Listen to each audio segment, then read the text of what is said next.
సరే ఇందాడ మనం ఇంతకు ముందు సినిమాల గురించి మాట్లాడుకున్నప్పుడు ఇండస్ట్రీలో కూడా నాకు కొన్ని షాక్స్ తగిలినాయి అని చెప్పారు కదా. అలా వైసీపీలో పృథ్వీ గారికి తగిలిన ఫస్ట్ షాక్ ఏంటి సార్? వైసీపీలో మీకు తగిలిన ఫస్ట్ షాక్ ఎవరో అది ఎవరో కూడా తెలియదు. ఇక్కడ ఏంటంటే మనం ఎంతమంది ఇక్కడ స్టార్స్ లేరు, ఇక్కడ ఎంతమంది పోనీ ఆ రకంగా అనుకున్న ప్రజారాజ్యం అప్పుడు మనం ఎంతోమంది మహిళా కార్యకర్తలతోటి పనిచేయాల్సి వస్తుంది. ఎందుకు వైసీపీలోనే బోల్డ్ మంది ఆ 10 ఏళ్లలో బోల్డ్ మంది మహిళా కార్యకర్తలు ఉంటారు. వాళ్ళని ఏమన్నా మమ్మల్ని ఏమి గెలలేదండి, ఎప్పుడు మమ్మల్ని ఏమి గోకలేదండి అని మరి గిల్లినా గోకినా చెప్పేవాళ్ళు కదా వాళ్ళు. అవి ఇది తీసుకొచ్చి పెట్టి వాంటెడ్గా బయటికి తోశారు. ఇప్పుడు అంబటి రాంబాబు ఉన్నాడు, అప్పుడు వాళ్ళకి కావాలి అంబటి రాంబాబు గంట అరగంట అలా పోయాడు. ఇంకోటి అరగంటలో ఏదో చేద్దామని ఆడు, ఈడైతే ఏకంగా జిప్పు తీసి చూపించాడు. వీడు వీళ్ళ గురించి డిస్కషన్ లేదు. ఆవిడ అన్ని బూతులు మాట్లాడింది రోజా గారు, ఆమె గురించి డిస్కషన్ లేదు. పర్టికులర్గా పృథ్వీరాజు, వాళ్ళకి నా పృథ్వీరాజు అంటే ఏంటో అంటే నేను మాట్లాడే మాట డైరెక్ట్ గుచ్చుకుంటుంది అన్నారు. అది ప్లానా సార్? పక్క ప్లాన్ అది ఏది మిమ్మల్ని ఇరికిచ్చింది ప్లానే అది. తిరుపతిలో చాలామంది మొన్న కూడా నేను ఒక ఛానల్ అవార్డు ఫంక్షన్ ఉంటే వెళ్ళాను నేను. అక్కడ ఉన్న వాళ్ళందరూ యూనివర్సిటీలో ఉన్న వాళ్ళంతా ఇదంతా ప్లాన్ మేడ్ బై అక్కడ ఉన్న మీ గ్రూప్లో వాళ్ళే చేశారండి అది. సో అంటే సరే అది అయిపోయింది, వదిలేదు. ఇది స్కామా సార్? స్కీమా? ఇది దేవుడు స్క్రిప్టు. ఈ స్కీములు కాదు, దేవుడు స్క్రిప్ట్ అది. అందుకని భగవంతుడు ఇటు రాశాడు స్క్రిప్టు, పృథ్వీ స్క్రిప్ట్ ఇది.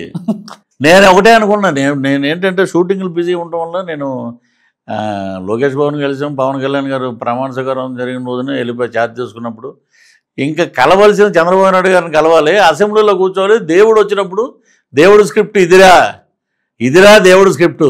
దూరం నుంచి ఇప్పుడు అసెంబ్లీ లాబీల్లో అక్కడ అతను ఉండగా జగన్మోహన్ రెడ్డి మనం అట్నుంచి అలా వెళ్తుండాలి. ఇది జనసేన ఎమ్మెల్యే తోటి కనపడినప్పుడు ఎలా అనాలి, ఇది దేవుడు స్క్రిప్ట్ అని.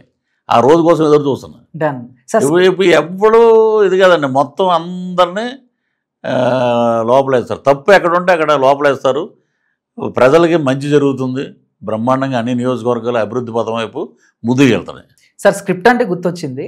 అండ్ జనసేనలోకి రాకముందు వైసీపీలో ఉన్నప్పుడు పవన్ కళ్యాణ్ గారిని మీరు కొన్ని కామెంట్లు చేశారు. నేను ఇలాగా ఇప్పుడు పోసాని గారిలో నేను బూతులు మాట్లాడలేదు, బట్ కామెంట్లు చేశారు. కామెంట్లు అంటే ఇదే పార్టీ గురించి అలా మాట్లాడడం, పార్టీ సిద్ధాంతాలు వచ్చింది. అదే అక్కడ స్క్రిప్ట్, దేవుడు స్క్రిప్ట్. ఆ స్క్రిప్ట్ వచ్చినప్పుడు ఒక మనస్సాక్షి అనేది ఒకటి ఉంటుంది కదా, అప్పుడు ఏమన్నా అనిపించిందా?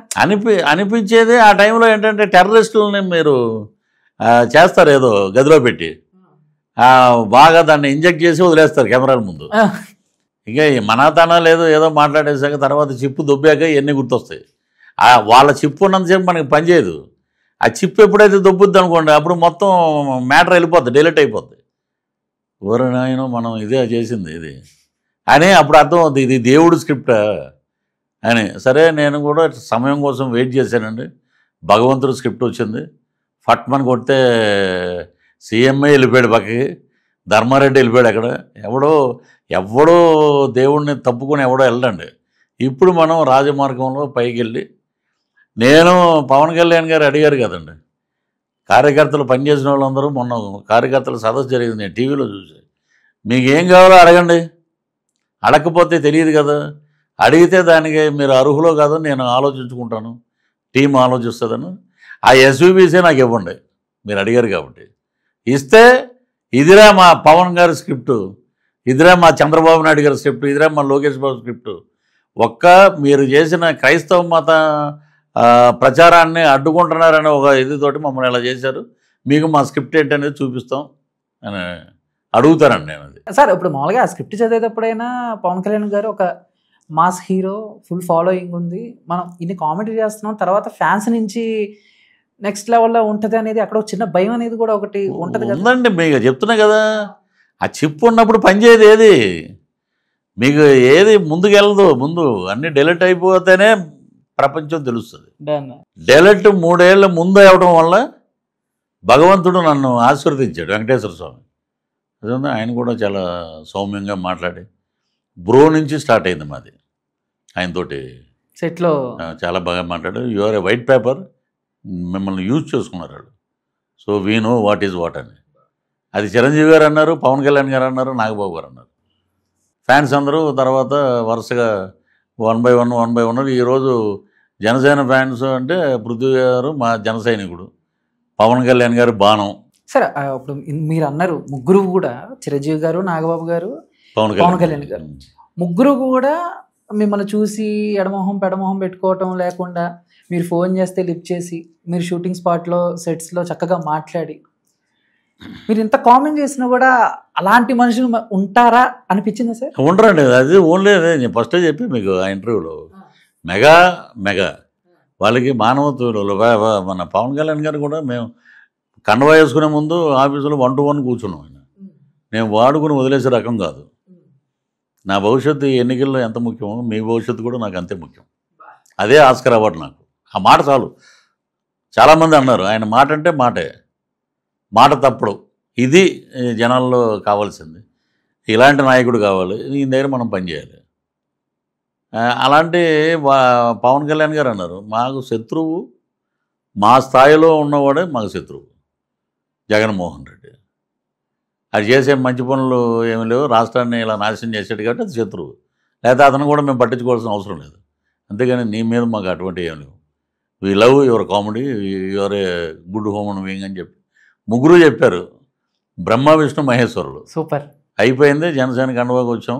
ఇంకా అక్కడి నుంచి ఎక్కడికి వెళ్ళినా జన సైనికులు అసలు రోజు నాకు 100 ఫోన్లు చేస్తారు.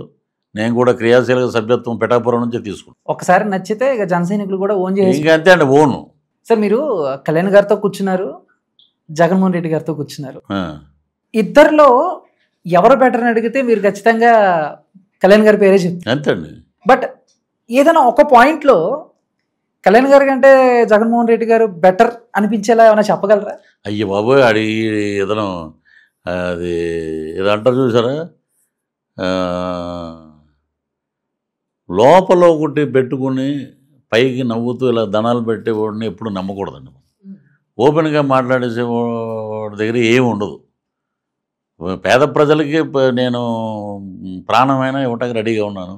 ఆఖరి స్పీచ్ అప్పుడు నేను కూడా వారాహి రథం మీద ఉన్నా పవన్ కళ్యాణ్ గారితో పాటు. రాష్ట్ర ఎన్నికల ఆఖరి స్పీచ్ అది. నేను ఇన్ని చెప్తున్నాను, ఓటు అనేది మీ చేతిలో ఉంది, మార్పు అనేది మీ చేతిలో ఉంది. నా ప్రాణాన్ని పణంగా పెట్టి నేను పోరాడుతున్నాను ఎన్నికల్లో. మీరు కూడా మీ ప్రాణాలని పణంగా పెట్టి మీరు ముందుకు వచ్చిన రోజునే మార్పు వస్తుంది. అది బాగా ఇన్ఫ్లుయెన్స్ అయింది. అది బ్రహ్మాండంగా అయింది. తర్వాత ఆయనకి అసలు ఈయన ఎక్కడి నుంచి వచ్చాడంటే వితౌట్ బ్యాక్గ్రౌండ్ నుంచి వచ్చిన వ్యక్తి ఎవరంటే పవన్ కళ్యాణ్ గారు.